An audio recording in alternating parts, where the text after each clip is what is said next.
You can't give him that little slim stuff. All right. So guys, let's have some fun. Listen. So when I walked in, I met him. I said, okay, what do we need to talk about? How can I help these guys succeed? How can I help the sales force? How can I help Columbus? How can I help operations? How can I help systems? They said, well, Kirk said, well, first you need to understand the last guy that spoke to you guys last year was incredible. Yep. I was like, what? Yes. He shot himself in the head. I said, so my heart dropped. I'm like, you shot yourself in the head. I'm so sorry to hear that. He's like, no, he's fine. He spoke to us after that. I'm like, so wait, whoa. I'm like, hold on. What kind of people y'all hiring? He shot himself in the head and then spoke to y'all after he shot himself in the head. I'm like, okay, this is going to be a tough act to follow. Now, I've never shot myself in the head. I'm going to tell you that right now. I've been shot at. He said, I grew up on both sides of the tracks. I've been shot at. Okay, but I've never been shot in the head.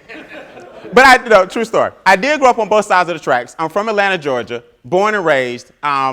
Went to Morehouse College. I graduated in '97. And my bio, the reason when I sat down with my publicist and we put that together is because I really do believe that experience trumps book smarts. Now you have to have both. But what I found out was that my degree was fine, but it's the experience I got out in the field that really gives you the best education. So my mom's side of the family, my dad's side of the family, believe it or not, extremely educated. Like my grandmother was like the superintendent of all the schools in the county, and her mother was superintendent, and my grandmother started off as an assistant principal and worked her way up, degrees all over the wall. But that side of the family struggled financially. Now, my mom's side of the family, nobody went to any kind of school, college, all street smart thugs, gangsters. I mean, I've been shot at. True story. My mom has been shot. True story. Like, no, it's okay. She's fine. I'm just like you said, it's fine, right? My mom got shot in her neck. I wouldn't even be here. She survived, took herself to the hospital. My mom's side of the family, gangsters, killers, thugs, uncles, nieces, nephews in prison. It's serious. So I have like two sides of me up here. So every now and then, if the wrong one leaks out, I apologize in advance, okay? So the street smarts and the book smarts is what I want to talk to you guys about today, because I'm going to give you guys some stuff I learned from books, and then I'm going to talk to you guys about some things that I learned from practical experience. Nothing beats practicality. So here's the reality. I want you guys to think about this for a second. I want to talk to you about your success pedigree. Okay? If you're taking notes, write that down, because we're going to do a quick exercise.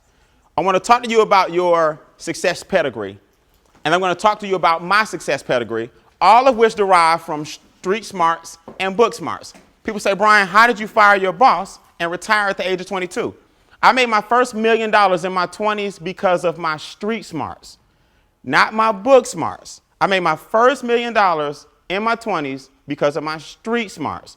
By that, I mean following and utilizing systems, having mentors, not having a I can do it all by myself attitude. I started hanging around people that were making more money in a month than I was making all year. So you come from an environment where success breeds success. If you hang around successful people, successful teams, successful companies, you will have successful projects, successful results, and high commission checks.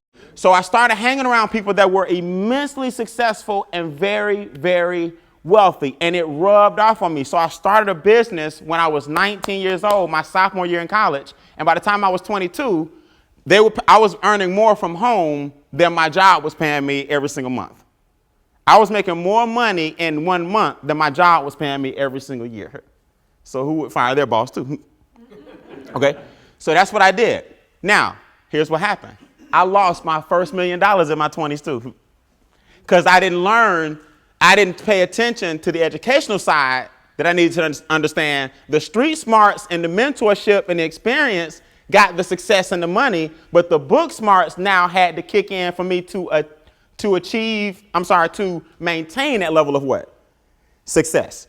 In other words, guys, what I'm saying is you got to be fluid to be successful in whatever you do. You got to be fluid, and you got to be able to adapt and utilize both street and book smarts. So I was able to recover since I was so young. I was able to recover and start my own company, rebrand myself, and that's how P.A.Y.S was born. P.A.Y.S stands for people, activity, and yourself. Those are the three things I'm going to talk to you guys about today.